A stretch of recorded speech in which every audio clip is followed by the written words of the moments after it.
Today, we're exploring the fascinating realm of modern black and white movies. These 5 films offer a captivating blend of classic charm and contemporary storytelling. Join us as we take a closer look at the enchanting world of black and white cinema in today's video.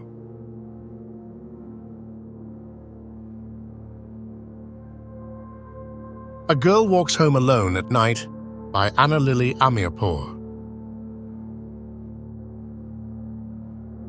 Taking place in an oil industry ghost town known simply as Bad City, this film, directed by Amirpour, an American of Iranian heritage, evokes strong echoes of Jim Jarmusch's early style. Bad City is portrayed as a dangerous place, with criminals and outcasts roaming its streets. The director captures the town with high-contrast scenes, giving it a haunting vibe that feels like a mix of film noir and crime drama, with a touch of the supernatural and a classical Western feel. Overall, it's a blend of genres, also combining elements of thriller and horror. A lonely young woman in the traditional chador, played by Sheila Vand, roams the nighttime streets of Bad City. There is a power plant and an array of nodding oil derricks, but the whole place is oddly deserted, just as in Jarmusch's movies. The most crowded place is a bizarre pit full of dead but undecomposed bodies, yet people walk past without a second thought. Moving stealthily around, gliding in full chador, or else on a skateboard, the girl targets the city's worst inhabitants. The chador serves as a vampire's cape. Stunning cinematography, immersing viewers in its surreal, dreamlike atmosphere. Despite being filmed in LA, the film's visuals shows us a world far removed from the movie mainstream. The sound design enhances the viewing experience with an atmospheric drone that resonates deep within, creating tension and anticipation.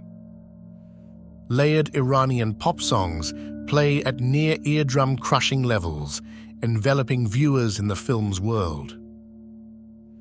Despite minimal dialogue from the girl, these elements work together seamlessly to establish atmosphere and captivate audiences throughout the entire film.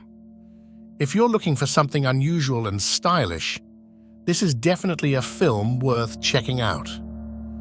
Girl serves as evidence that vampires can still be portrayed in a cool, strange, sexy, and intriguing manner.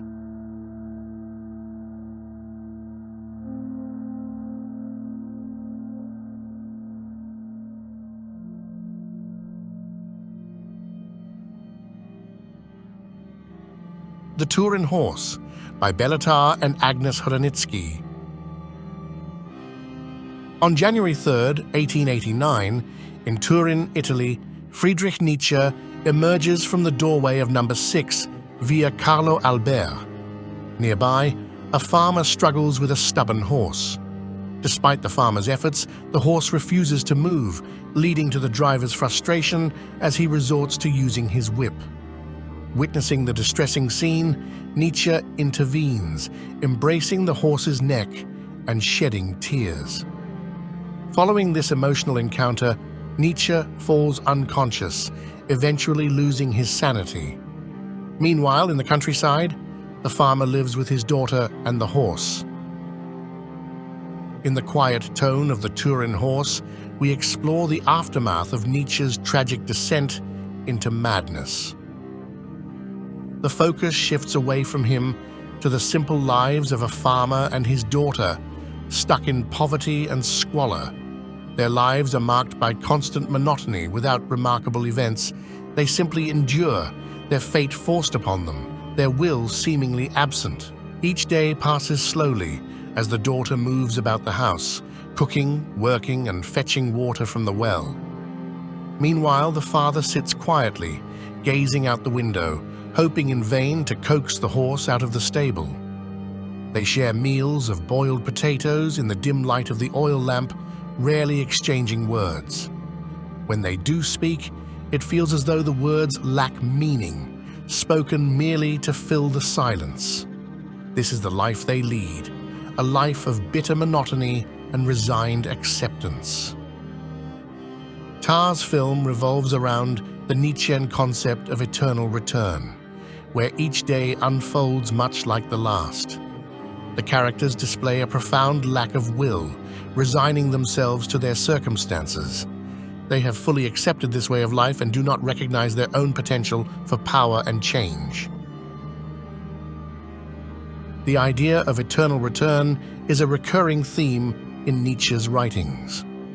What if some day or night a demon were to steal after you into your loneliest loneliness and say to you, "This life as you now live it and have lived it, you will have to live once more and innumerable times more, and there will be nothing new in it, but every pain and every joy and every thought and sigh and everything unutterably small or great in your life will have to return to you, all in the same succession and sequence, even this spider and this moonlight between the trees, and even this moment, and I myself."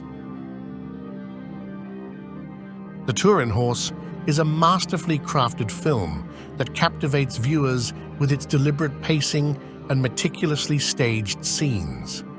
Béla Tarr uses extended sequences to offer his interpretation of Nietzsche's concept of eternal return, inviting audiences to ponder the cyclical nature of existence.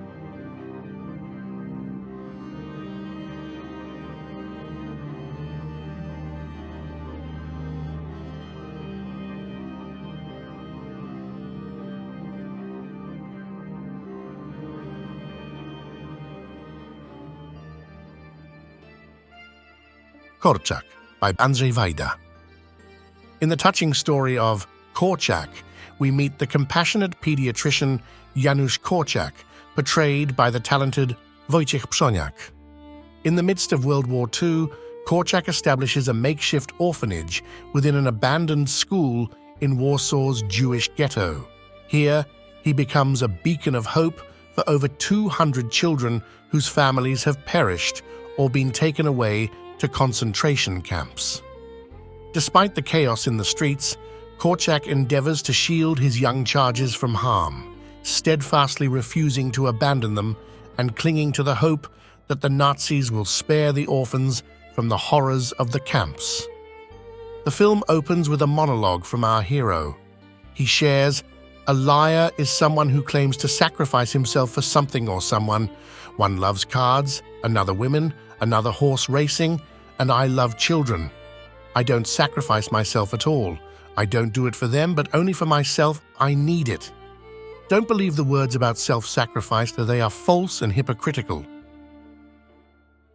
Throughout the film, Korczak tirelessly scavenges for food for his 200 children. He roams the streets with a large sack, gathering scraps that can serve as fuel and searching for sustenance. Korczak is prepared for any humiliation, willing to accept money from speculators, food from the German-appointed Jewish administration, and scorn from all sides, solely focused on the well-being of his charges.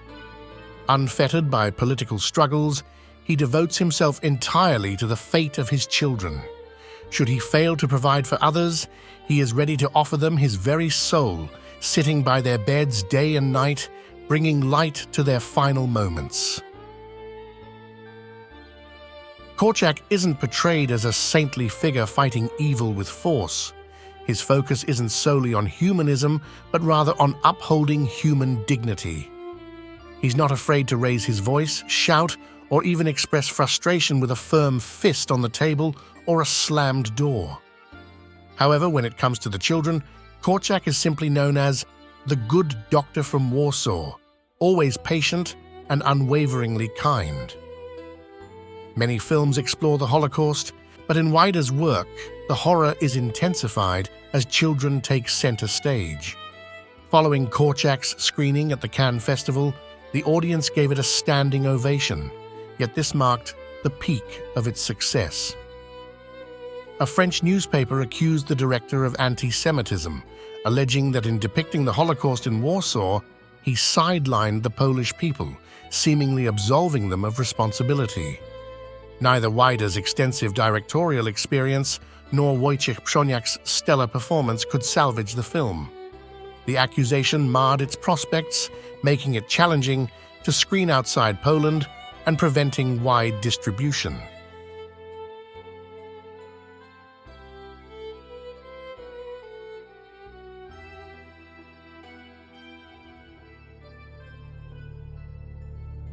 Tzameti by Géla Babluani. 13, also known as Tzameti, which means 13 in Georgian, marks the impressive directorial debut of Georgian filmmaker Géla Babluani. The narrative revolves around Sebastian, a struggling immigrant worker in France, whose life takes a dramatic turn when he stumbles upon an envelope containing cryptic instructions promising untold riches. Driven by desperation and the hope of a better future, Sebastian follows these instructions, unaware of the dangerous path they will lead him down. Sebastian, portrayed by George Babluani, is a Georgian emigrant scraping by with roofing jobs to make ends meet.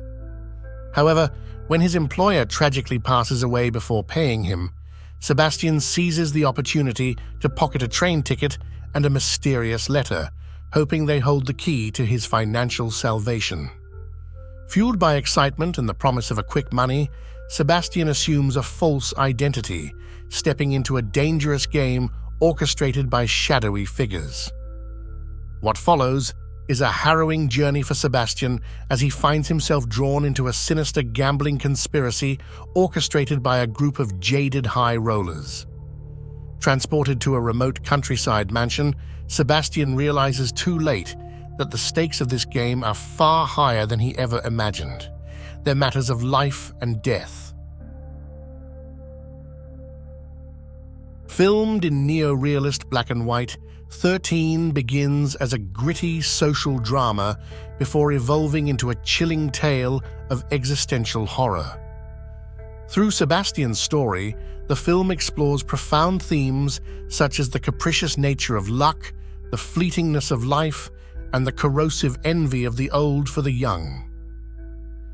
Tzameti is a testament to Babluani's storytelling prowess and keen visual sensibility. Shot on a tight budget in grainy monochrome, the film captures the raw intensity of Sebastian's journey with striking authenticity. What unfolds on screen is not just an accomplished art house film, but also an unforgettably tense and gripping thriller.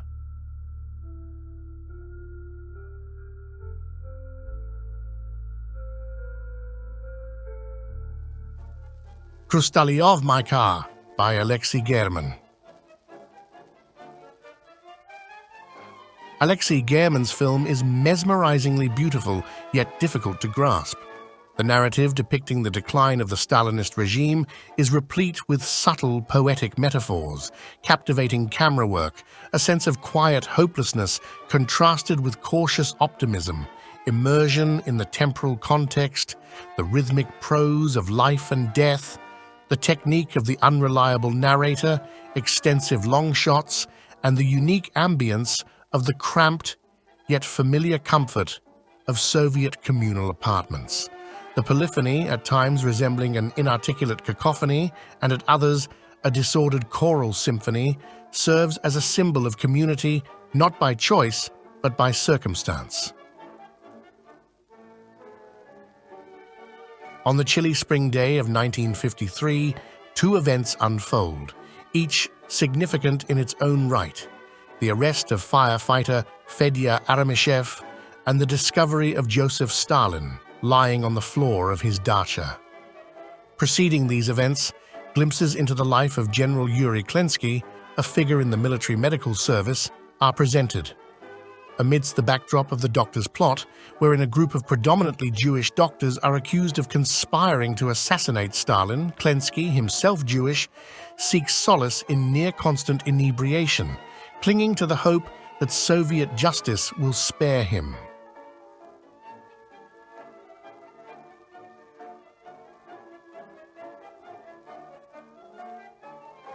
Klensky maintains close ties with his family, fulfills his work duties like any other citizen, laughs, acts not in accordance with his conscience but his will, seeks simple pleasures where he can, and lives a life adjusted to his social standing, an existence typical of an average Soviet citizen, drinking without accompaniments, reveling in parties whenever possible, and perpetually expecting trouble from above.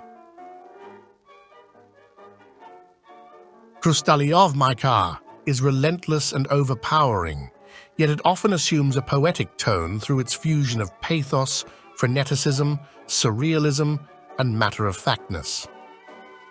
Among the most unsettling Russian films of all time, it offers audiences a first-hand glimpse into the madness, paranoia, and absurdity that permeated Moscow during the twilight of Stalin's regime.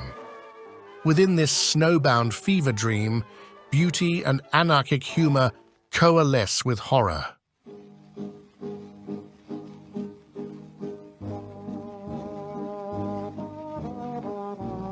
Make sure to press like button and hit subscribe to stay tuned for more videos about unconventional and extraordinary films.